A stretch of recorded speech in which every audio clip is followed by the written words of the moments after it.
穿成耽美文里的贫困生炮灰。我偷偷的给资本做局，主角公们打赌，谁能第一个睡到主角兽。我一手将消息卖给主角兽，二手将主角兽的行踪出卖给主角公，最后还反手组织爱看热闹的闺蜜们压住各自心仪的种子选手。我抽头渔利。东窗事发后，我被主角公们团团围住，主角兽在一旁见死不救，我只好挤出2滴眼泪，可怜的咳嗽。医生说我缺乏维生素，但我没钱买。缺点维生素 R&B。 我哭得泪眼婆娑，恰到好处，把眼前的一伙人都哭懵了。为首的顾野面露嫌弃，他小声的嘀咕，他怎么穷到连维生素都买不起。我抽噎的声音一顿，怎么可算是让你见着穷人了。宫二沈之熙和宫三周千白并没有理会顾野的吐槽，而是直勾勾的盯着我。我下意识的躲开视线，不想和主角受江淮的视线相撞。我默默的抹了把脸，真是骑虎难下。不瞒你们说，我爸是赌鬼。我拿出上辈子跑龙套的演技，决定下计猛药。他前2天又赌输了，还把我打工赚来的生活费给偷走了。我也不想这样，但我没办法。我哭得真情实意，看起来好不可怜。见状，顾野不由得拧起浓眉。眼前的少年哭到快要喘不过气来，眼周薄薄的皮肤和精致的鼻头红红的，看起来不像是在说谎。顾野扭头看向一旁的江淮，喂，他说的是真的。我和江淮是班上唯2的贫困生，我们从小便是对方的邻居。江淮瞥我一眼，随即看不出情绪的点头。事实得到验证，顾野烦躁的低骂一声，他和其余2人对视一眼，最后不耐烦道：操，老子这次先放你一马。我的眼睛一亮，哟，原来最好骗的是顾野。简单的警告我2句后，一直保持着逼格的主角团走掉了。不等我彻底松懈下来，顾野鬼鬼祟祟的去而复返。他掏出手机，小穷巴老，还哭呢？快点加一下我的 WeChat。 我一眨不眨的盯着顾野，嘴巴抿成一条直线。见我又要开始掉眼泪，顾野着急道：这么娇气。再说了，你不就是住在贫民窟吗？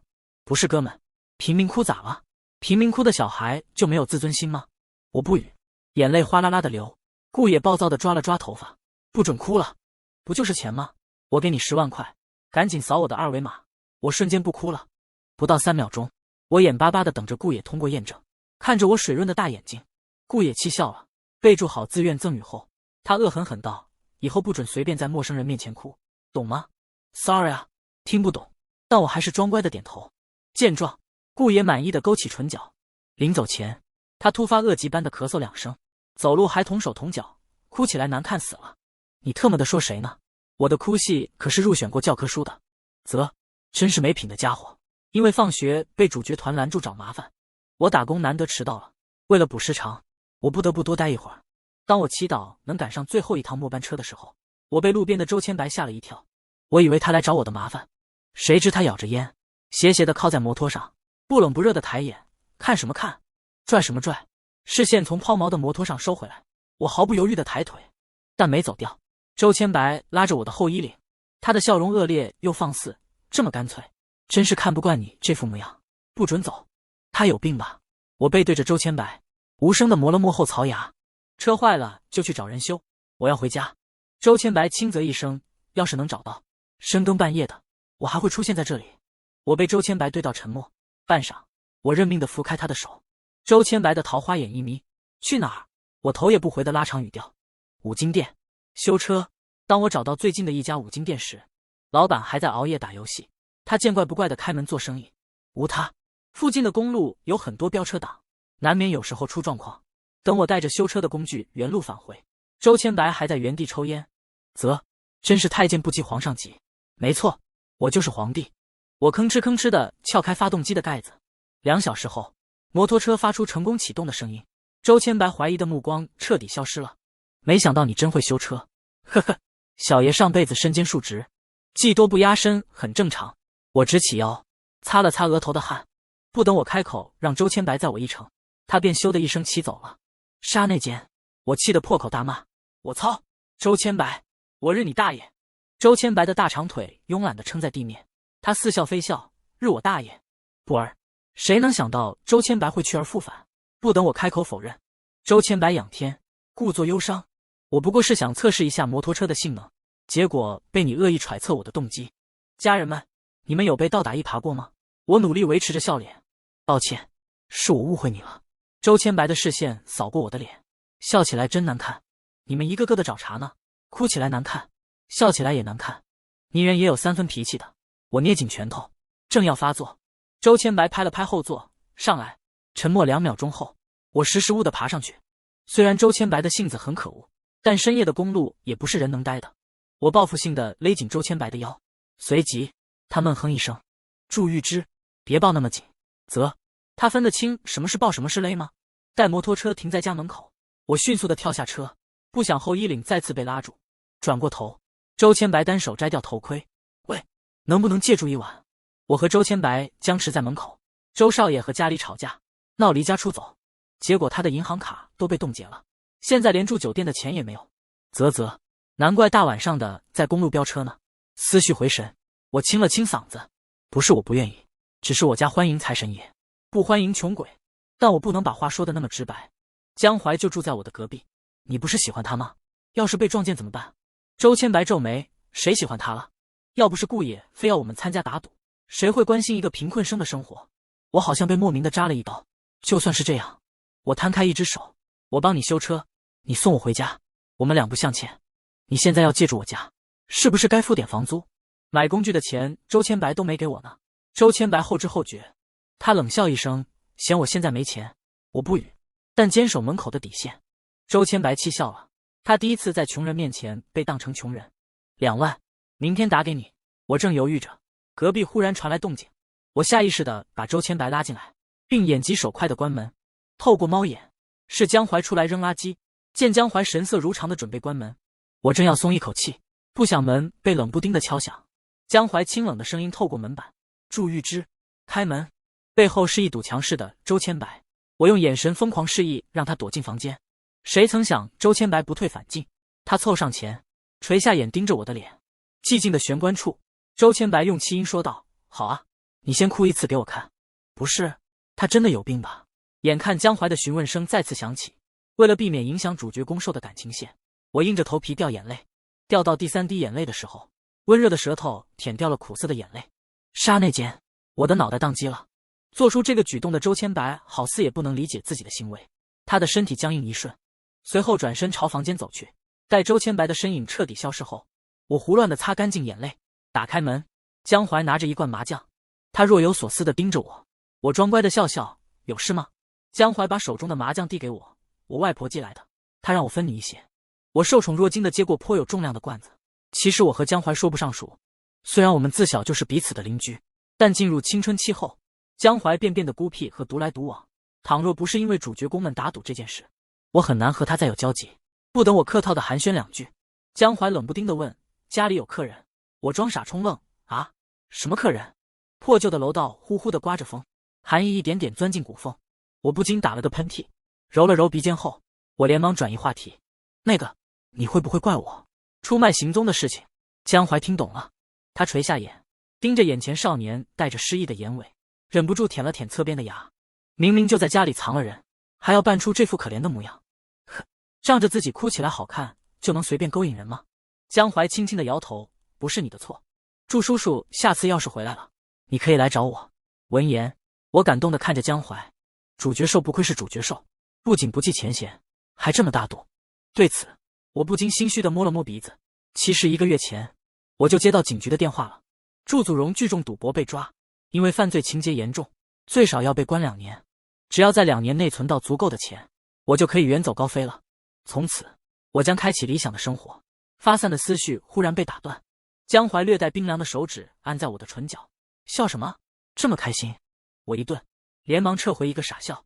当务之急是在主角团这里大捞特捞，拉近关系是很有必要的。我软下声音，讨好道：“没有，只是觉得怀哥哥真好，这么照顾我。”送走江淮后，我重重地吐出一口气。卧室的门半掩着，周千白正大咧咧地坐在地板上，他阴阳怪气道：“哥哥真好，他不犯病是不是会死？”将周千白赶去洗澡后，我鬼鬼祟祟地把小金库翻出来，匿名卖消息给江淮的200块，匿名卖行踪给主角团的6000块，还有顾野抽风给我的10万块。哈，我现在也是有钱人了。不等我细细回味自己的来时路，厕所的门口传来动静。周千白根本没洗干净吧？我不耐烦地回头看，不想一眼看到朝气蓬勃的小周千白。啊！我发出尖锐的报名声。你他妈为什么不穿衣服？我崩溃的捂住眼睛。臭流氓，没有羞耻心，不要脸！周千白一把拉我起来，啧，你看看，看你妹啊！周千白强硬的拉下我的手，映入眼帘的是短一大截的衣袖，这么短，怎么穿？周千白嗤笑一声，还是说，你不介意我穿带你点的脏衣服睡你的床？那不行，我有洁癖。周千白一副这不就得了的表情。我闭了闭眼，眼不见为净，等我洗完澡出来。周千白安详的躺在床的外侧，他闭目养神，好像睡着了。我小心的爬到里面准备睡觉，谁曾想还没闭眼，腰便被一只大手紧紧的搂住。我使劲的磨了磨后槽牙。周千白，你他妈有完没完？娇生惯养的周少爷并未答话，因为他被粗糙的棉麻睡衣扎到了。周千白不耐烦的拧起眉，最后3下5除2的把我扒光。不等我反应过来，周千白把我按在怀里，我的阿贝贝忘记拿出来了。今晚凑合睡吧。说罢，他还不忘吐槽，皮肤嫩成这样，你还是不是男人？刹那间，我火冒三丈，操，谁要和你凑合睡了？我掏出来比你还大。周千白嗤笑道，比，神经病啊，谁大晚上比这个？我孤勇着想逃离周千白的胸膛，不想他猛地掐住我的腰。周千白的声音沙哑，别乱动，操，小头支配大头的狗男人。我深呼吸一口气，随即两眼一闭，开始装死。周千白没想到我不按常理出牌，他的声音透着压不住的邪火。阿玉，转过来。后腰的异物感难以忽视，半晌，我紧闭着眼转过去，借着窗外的路灯和月光，周千白看清了我满脸的泪水，他的身体一僵，你哭什么？我咬紧下唇，缓缓摇头。1年前，我爸还不上赌债，他丧心病狂地把我送给赌场的老头子。那天也是圆月，很亮很亮，但照不亮回家的路。我没别的意思，就是突然想起来这件事，有些难过。周千白的眼底闪过一丝懊悔。那后来呢？我的声音哽咽，又透着故作坚强的平静。我跳窗跑掉了。周千白满眼心疼地看着我，沉默良久，他生疏地替我穿好衣服，然后硬邦邦地躺下，背对着我睡觉。早点睡，晚安。我擦干净眼角的眼泪，差点没笑出声。虽然1年前确有其事，但我识破了祝祖荣的诡计，最后躺在老头子床上的是被我迷晕的祝祖荣。听说祝祖荣被拖出去，冷水泼醒，外加骨科1月游，见成功的唬住周千白这个大傻蛋，我美美的翻过身，秒睡。第2天醒来，周千白已经走了。我睡眼惺忪的打了个哈欠。我和江淮约好了一起去上学。清晨，带着寒意的风吹起我的衣领，江淮不动声色的伸出右手，他捏了捏我的后颈，这里怎么红了？我看不到后面的情况，只知道江淮轻轻一按便有些疼，可能是蚊子包吧。江淮冷不丁的收回手，他意味不明的哼笑，蚊子包。12月中旬，学校已经有圣诞节的氛围了。一到学校，女孩们都围了上来。阿玉，顾野他们昨天没为难你吧？闻言，我暖心的摇了摇头。因为贫困生的身份，原主很是自卑，他就像是班级里的小透明，平时根本无人在意。2年前，我初来乍到，为了不被贴上性情大变的标签，引起一些不必要的怀疑和猜测，我继续保持原主的人设，像一只躲在角落里发霉的蘑菇。直到有一次校庆活动，同桌扎姨准备表演大提琴，但她预约的化妆师临时失联了，当时扎姨都快急哭了。我不忍心，便主动提出帮她化妆。上辈子为了还债，我做过不少兼职，其中就包括大牌化妆品的贵哥。出于同学一场的情谊，扎姨将信将疑的答应了。等我化完妆，扎姨看到最后的妆容效果时，她的眼睛瞬间一亮。祝玉芝，你好厉害啊！后来，凭借共同话题，我和女生们处成还不错的朋友，发散的思绪回笼。扎姨问道：你怎么把筹码都退给我们了？没有功劳也有苦劳，你收着吧。主角宫们的赌局被我搅黄了，把资金退给女孩们，不过是很正常的操作。但千金小姐们总是心疼我，觉得我是小苦瓜，恨不得找理由给我塞钱。毕竟那点钱也不算什么，但越是这样，我越不能收。我感动道：没事哒，没事哒，没事哒，说不定还有下次机会呢。话音刚落，身后的空气微妙的涌动，紧接着头顶传来一道声音，嗓音温柔但又带着难以忽视的压迫感。我怎么不知道还有下次？刹那间，我僵硬的转过头，沈之熙似笑非笑的看着我，靠北，在背后蛐蛐正主被抓包了，但好在沈之熙不是来找我麻烦的。他扭头看向一旁的扎姨，我让你找的人呢？扎姨一拍脑袋，糟糕，我忘了。我默默地缩起脖子，降低存在感。沈之熙是学生会主席，而扎姨是协助他的部长。除此之外，俩人还是亲戚。沈之熙是扎姨的表哥。得知扎姨没有做好任何的工作准备，沈之熙捏了捏鼻梁，不等他责备，扎姨求生欲极强的把目光移向我。哥，他行不行？我左看看，右看看，不明白话题怎么就扯到我身上了。扎姨侧过身，小声的同我解释，原来是学校要搞元旦汇演，我们学院有出一个话剧节目，但是女主角最近生病了，还在医院打吊针，没办法来试衣服和妆造，所以沈之熙让扎姨找一个身形相似的同学，试一下女主的服装合不合身。话虽如此，我木着脸，女主有1.8米。扎姨挠了挠脸颊，嘿嘿一笑，忘说了，我们是反串节目，是不是很创新？创，快把我创死了。拒绝的话即将跑到嘴边，不料被沈之熙堵回去。他轻飘飘道，不知道学生会有没有这个荣幸，请祝同学帮忙。一旁的扎姨投来求助的目光，无奈我只能硬着头皮答应。那我试一试。走进学生会专用的办公室，里面摆满了琳琅满目的服装和化妆品，往年并没有这样的场面，只能说沈之熙还是太有钱了，连带着话剧组的经费都很充裕。看着眼前光滑的绸缎面料，我试图做最后的反抗。这么华丽又漂亮的裙子，我穿真的合适吗？我试图唤醒莫名兴奋的扎姨。喂，我可是男人啊！扎姨头也不抬，她拿着厚重的裙装，把我往试衣间推。嘿嘿，男人穿小裙子多刺激啊！不是，哥们要脸，好说歹说。扎姨终于理解了，在我期待的目光下，她郑重地点点头，妆造也得安排上，看起来像个女人，你就不会尴尬了。这是像不像女人的问题吗？不再给我犹豫和反悔的时间。扎姨迅速地把换好衣服的我拉去做妆造，假发和化妆一步到位。看着镜子里愈发陌生的脸，我心如死灰地闭上眼，耳边是扎姨咔咔拍照的声音。无奈，我睁开眼，不想迎面一道闪光灯，随之而来的还有扎姨兴奋的大叫：鬼！这张简直美死了！别说美不美了，我已经快死了，社死！待化妆师落下最后一笔，我看着镜子里柔顺的黑色卷发和精致的妆容，一时间有些恍惚。没记错的话，上辈子我好像也做过类似的造型。扎姨急不可耐地把我拉出去，她献宝似的朝沈之熙道：会长，服装很合身，堪称完美。沈之熙的目光定定地落在我的脸上，半晌，他的表情看不出异样。那去排练走位吧。我慢半拍的反应过来，穿女装就算了，还要出去和一伙人走位。不等我有所反应，扎姨便习以为常的顺毛，还是对症下药的那种，排练一次500。含泪血赚5000后，话剧组的排练终于结束了。我逃似的躲进一间空荡的办公室，试图抓紧时间把衣服换掉，谁知手刚碰到拉链，门就被敲响。我警惕地挪到门旁边，谁啊？很快，门后传来扎姨的声音：阿玉，是我。闻言，我放松下来，但拉开门，先看到的是沈之熙。会长说找你有事。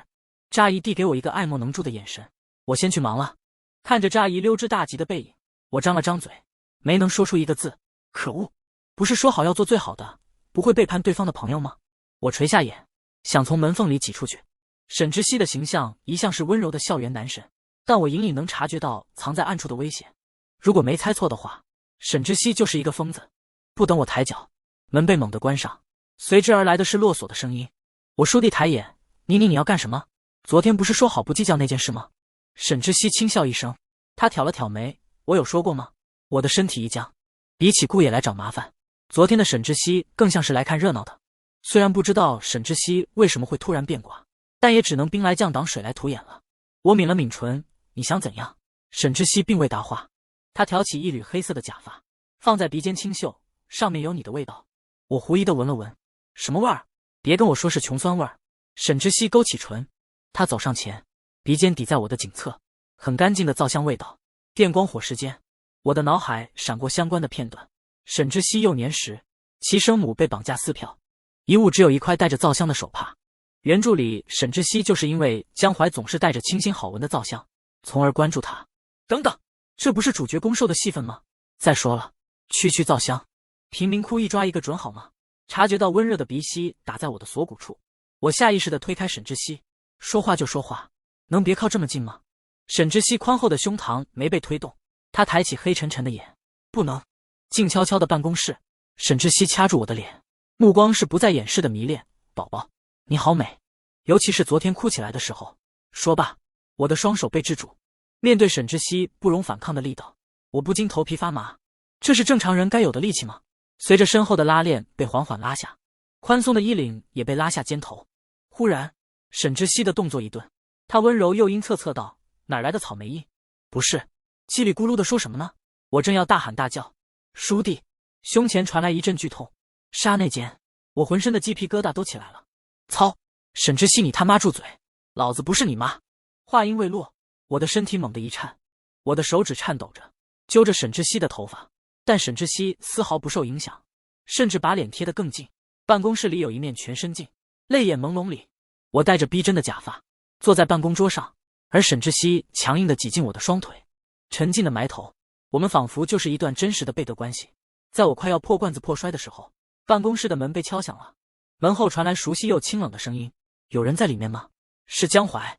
我的眼睛猛地一亮，扯着嗓子就要喊，不想被沈之熙死死地捂住了嘴巴。你他妈放开我！沈之熙听懂了我的意思，他弯了弯眼睛，轻嘘一声：“乖宝宝，不丑。”在长久的沉默里，门后的脚步声渐行渐远，沈之熙的手一松，因为窒息感，我的眼泪下意识地流出来。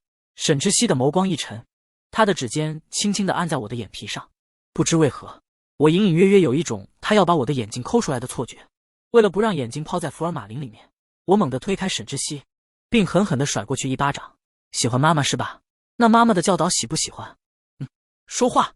沈之熙那张俊美的脸被扇偏过去，良久，他顶了顶侧边的腮。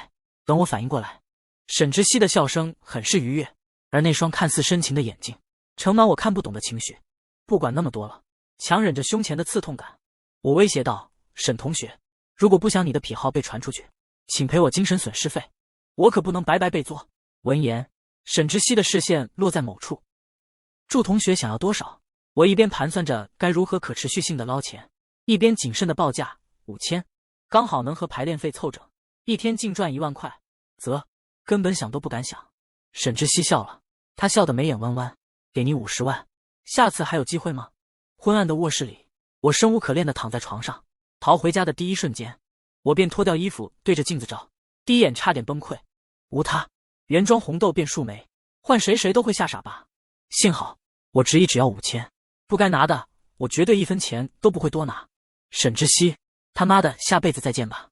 我气呼呼地翻过身，下定决心要避开沈之熙和周千白。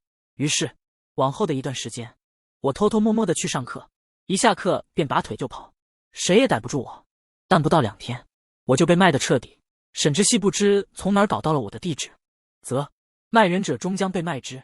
我烦躁地抓了抓头发，连家也不敢回。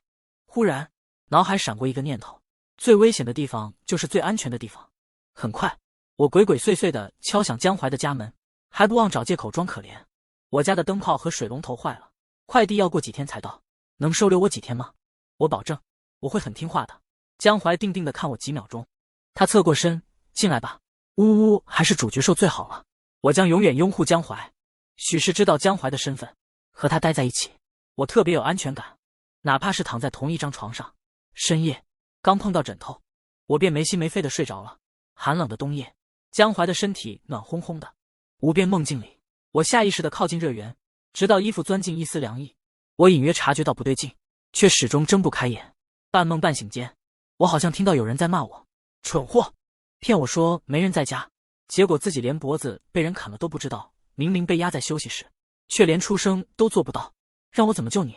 真是笨死了，还把自己搞得浑身都是其他贱狗的口水味，恶心，必须擦干净。”我无意识地皱起眉，这么刻薄的话，不像是江淮会说出口的。但很快，鼻腔飘进一股消毒水的味道，而某处传来轻微的刺痛感，我的眼皮轻颤，随后某处落下温热的舔舐，仿佛是在安抚我慌乱和无措的神经。没过多久，我再次陷入深度睡眠，直到在极度荒唐的梦里，我做着荒唐的事情，而对象是江淮。梦醒后，我照常去学校上课，但有所不同的是，看见周千白躲，看见沈之熙躲，看见江淮暂时也躲。就这样，我躲到了寒假前夕，最后被直奔我而来的顾野抓走。高档的西餐厅对面的顾野一眨不眨地盯着我看，我不自在地戳着牛排：“喂，你找我有什么事情？”这段时间，顾野消失了，没人知道他去哪儿了。顾野抓了抓头发，略带烦躁地说：“这段时间我回家里处理点事情，结果没想到有一天，周千白那家伙找我要你的联系方式，连沈之熙也是。”说到这儿，顾野愤愤地看我一眼，不知道的还以为我出轨了。顾野幽怨道：“我对你很好奇，所以我找人查你的背景了。”噗！我差点一口水喷出来。查我？那岂不是要完蛋？果不其然，顾野的语调兴致满满。他说：“你骗我，你的亲生父亲早就坐牢了，你不会连维生素都买不起。你骗周千白，没人能在你的身上占到便宜，你的亲生父亲也不例外。你骗沈之熙，你早就保存好了他强迫你的证据，防止他头昏越线。你还骗江淮。”顾野每多说一件事情，我便两眼一黑又一黑。停！你到底想干什么？顾野冷不丁地说：“我知道你不喜欢他们，我可以帮你拦住周千白和沈之熙，我也会继续帮你保密，不让他们发现，最后回头来找你算账。”虽然顾野说的话让人很心动，但天下没有白吃的午餐。我慎重地问：“你想要什么？”倘若能摆脱周千白动不动就拉我去兜风，还有沈之熙动不动就把办公室的门反锁，抱着我不肯让我出去的日子，忍痛给一笔钱也未尝不可。但顾野不缺钱，他说：“和我谈恋爱吧。”我不可置信道：“你疯了？这句话不该是顾野和江淮说吗？”顾野愤愤道：“不然呢？自从那天看到你哭，我那该死的梦里都是你的模样。祝玉芝，都怪你，你为什么非要在我的梦里哭？不仅在我的身上哭，还要在我的身下哭。”话音未落，我猛地捂住顾野的嘴巴。公共场合还要不要脸了？顾野眨了眨无辜的眼睛，下一秒，我麻木地抽出湿巾，狠狠地擦自己的手心。你不是说我哭起来很难看吗？顾野怔愣一瞬，随即脸色涨红。我说那天我被鬼上身了，你信吗？呵呵，不信。顾野没底气地抓住我的手，他可怜巴巴地看着我，求你了，我真的很喜欢你，你考虑一下吧。我答应顾野回去考虑一下。离开前，顾野拉住我，纯情地在我脸颊亲了一口，他的眼睛亮晶晶的。我会一直等你的消息哦。顾野一步三回头，羞涩地离开了。望着顾野离开的背影，我转身拐进餐厅的后巷，蹲下身，烦躁地掏出一根烟。我用力地抓了抓头发，现在的剧情都歪成什么样了？实在不行，跑路吧。不等我想出所以然，唇边冷不丁的被一抹冰凉触碰，我的烟被人家走了。我操，你没钱买烟啊？话音未落，我便看到一张熟悉的脸，江淮穿着服务生的衣服，居高临下的看着我。他轻摇闪着猩红的烟头，薄薄的烟雾里，他的表情平静又有着说不出的危险。江淮懒懒的拖长音调：“是啊，买不起维生素，也买不起烟。”完蛋！江淮知道了。我蹭地站起来，结果因为低血糖向前倒去。江淮没有接住我，反而是我紧紧地扒拉着他的衣领，像是我在主动投怀送抱。我的脑袋一团乱。其实越接触主角宫们，越能知道江淮的可怕。毕竟在原著里，他能同时拴住3个性情各异的男人，光凭这点，江淮就不简单。在我的计划里，江淮会是最后一个知道的。结果越怕什么就来什么。等我反应过来的时候，我埋在江淮的怀里，抽抽搭搭的解释：“我不喜欢他们，我好害怕。怀哥哥，你能帮帮我吗？”江淮随意的用手指掐灭烟头，笑了：“这么惨啊？”江淮盯着怀里的人，眼底盛满难以言说的占有欲。他不禁想，祝玉芝还不算太笨，知道拿出他的优势来哄骗人，更何况叫怀哥哥和叫秦哥哥有什么区别？江淮的笑容藏着难以察觉的恶劣。别怕，我会帮你解决的。我怔愣一瞬，随即眼睛一亮，但下一秒，江淮的指尖抵在我的唇边，他故作苦恼：“可是我也很喜欢你啊，我能当你的男朋友吗？”我的脑袋宕机一瞬，江淮是怎么做到这么快跳转话题的？不给我找借口的时间。带着烟草气息的吻细细密密地落下来，昏暗的后巷响起轻微的水声。等我脱离窒息和掌控，江淮骨节分明的手指探进我的口腔，他感慨道：“好软。”我下意识地皱眉，想要推出去。泪眼朦胧里，江淮抽出皮带，声音沙哑：“对，就是这个表情，乖宝宝，咬吧。”那天起，我和江淮同居了，虽然不过是1墙之隔的距离。江淮说帮我解决问题，他没骗我。不知道江淮使了什么手段，顾野他们都没再出现了。很快，时间来到寒假。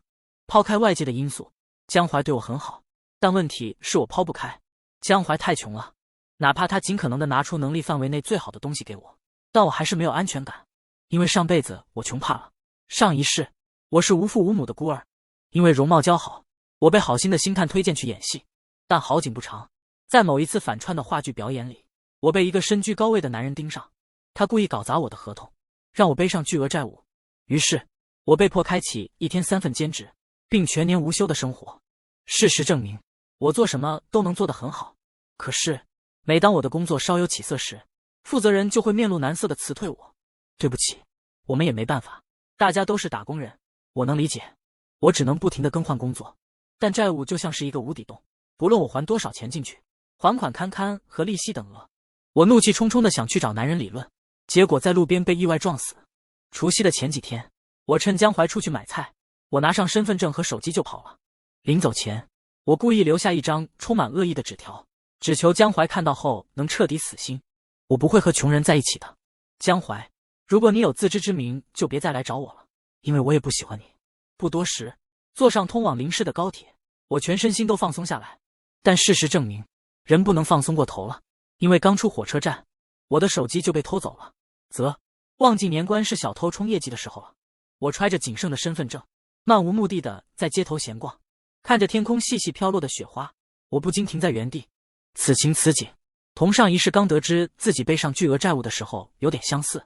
忽然，耳边传来一道犹豫的声音：“祝玉芝。”我缓慢地眨了眨眼，回头看，顾野站在1米远，一副不敢相信自己眼睛的模样。你被江淮赶出来了？一段时间不见，顾野还是这么不会说话。察觉到我的心情不好，顾野走上前，轻轻地碰了碰我的脸。你怎么一个人在这里？顾野的外公外婆在这边，他在这里有一套属于自己的公寓。趁天黑前，我跟顾野回家了。顾野想日行一善，而我想省一笔住宿费。晚饭后，顾野终于憋不住了。你和江淮分手了？我不答反问。江淮是怎么威胁你们的？能让主角宫没一个敢来找我？说到这件事，顾野的脸色变得很臭。江淮说他是你的男朋友，不准我们去打扰你。笑死，谁会听他的啊？但是江淮不知道从哪儿来的证据，专门针对我们家的集团。不得已，顾野他们被家里叫回去，三人忙得团团转。好不容易这段时间空下来，他们想要一致对付江淮，结果没想到我自己跑出来了。顾野跪在我的脚边，他拉住我的手，放在俊美的脸庞。宝宝，你和他分手好不好？我想要把手收回来。见状，顾野急了，实在不行，那我当小三。不是哥们，你这么没底线吗？但吃人嘴软，拿人手短，住在顾野的家里白吃白喝，我只能点点头，我考虑一下。闻言，顾野欣喜若狂，他猛地扑过来，像一只疯狂摇尾巴的大狗。宝宝，可以亲亲吗？顾野比我想的还要粘人，除了必要的事情，他24小时都恨不得和我在一起。最早发现不对劲的是周千白，本来说好一起搞江淮的，结果顾野找不到人了。很快，周千白顺藤摸瓜，找到顾野的住处后，他咬牙切齿道：“你他妈躲起来吃独食！”我不敢说话，默默装死，顺便在心里点评2句。顾野和周千白打架谁更厉害？好不容易他俩达成共识，周1、3、5和顾野住，周2、4、6和周千白住。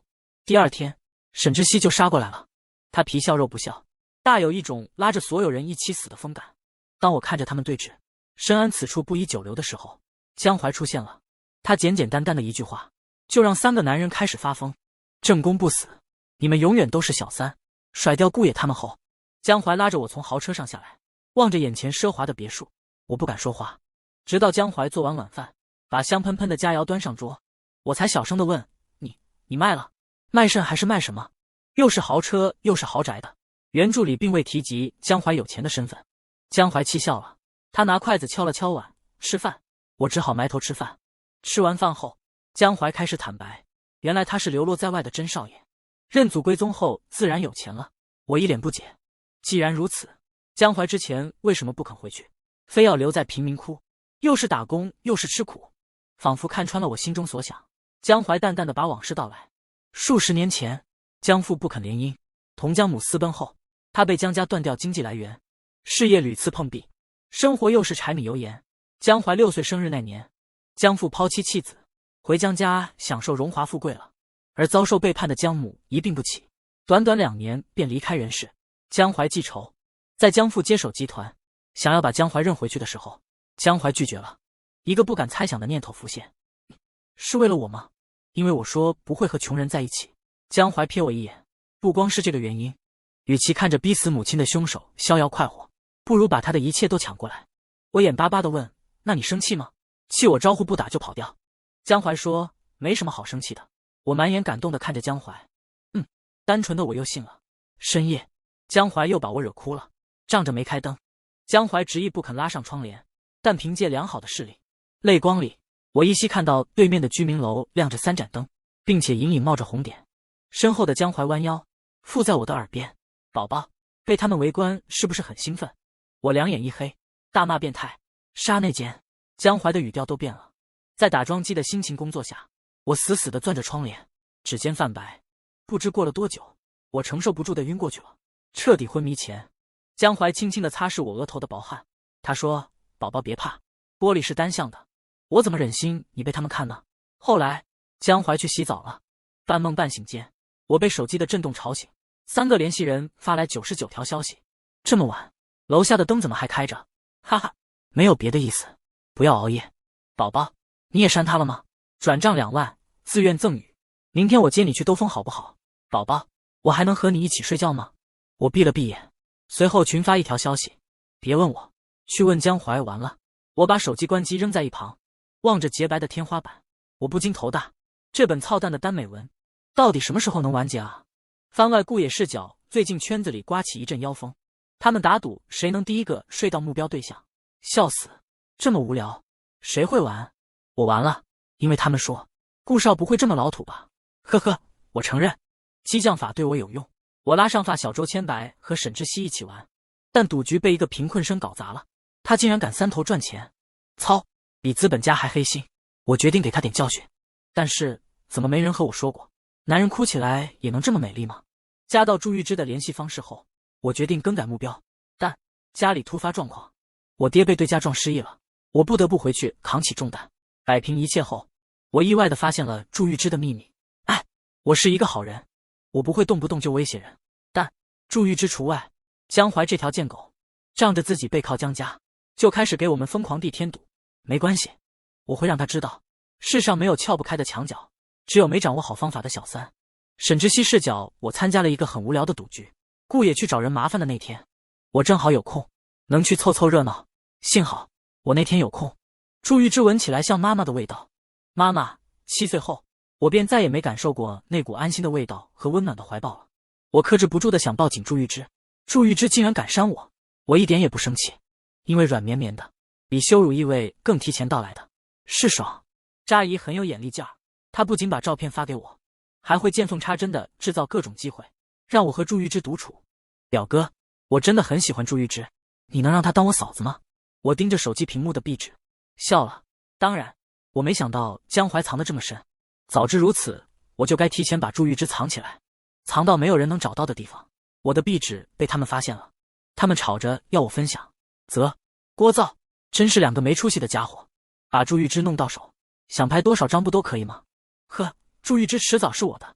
周千白视角，我有一个阿贝贝，朱玉芝像我的阿贝贝，抱起来软软的，还香香的。朱玉芝好像什么都会，不仅会修车，骑车更是不在话下。比起我，她更像是天赋异禀的赛车手。怎么办？我好像更喜欢她了。如果要论最早拥有的东西，顾爷有他的联系方式，沈之熙有他的照片，江淮有他，而我什么都没有。没关系，喜欢阿贝贝，不一定要拥有阿贝贝。顾爷去死，沈之熙去死，江淮更是去死108000回。祝玉芝是我的，好吗？好的，我承认，我就是得不到而疯狂嫉妒，但是我始终坚信，爱情就像是刺激的赛车场，只要我不放弃，总有一瞬间，我就能弯道超车了。江淮视角，我的邻居变了，我知道，他不是原来的祝玉芝，只有那3个蠢货还没发现。我本想观察冒牌货想干什么，结果他怎么这么爱钱？更让人没想到的是，我竟然一头陷进去了。我知道那3条贱狗都是怎么骂我的，卑鄙无耻，不择手段。那又如何呢？我就是靠这些赢得祝玉芝的，拥有这些品质，我很光荣。赢家不必多说。你怎么知道祝玉芝和我在一起了？只有没人要的丧家犬才会乱吠。祝玉芝说她爱我，但是我很大度，婚礼请那3条贱狗当伴郎吧，希望他们都能识大体，少来烦我老婆，已完结。